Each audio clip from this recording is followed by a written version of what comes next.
फडणवीस साहेबांची जी पत्रिका आहे तिच्यात केतूच्या महादशेचा शेवटचा एक टप्पा उरलेला आहे. या टप्प्यामध्ये त्यांनी संधी मिळाली तरी मुख्यमंत्री पदाकडे विचार करू नये.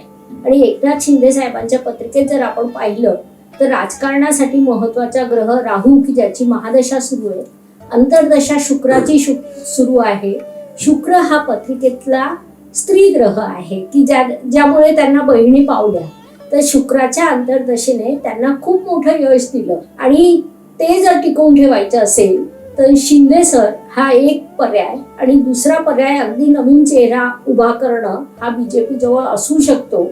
परंतु फडणवीस सरांनी मुख्यमंत्री पद घेऊ नये. माझं त्यांच्याशी कोणतंही वैर नाही किंवा बीजेपीशी पण नाही किंवा मला राजकारणच कळत नाही. मला फक्त पत्रिका असं सांगते की आज जर ते मुख्यमंत्री पदावर आले तर त्यांच्या स्वतःच्या प्रगतीत आणि राज्याच्या प्रगतीत कुठेतरी नुकसान होईल.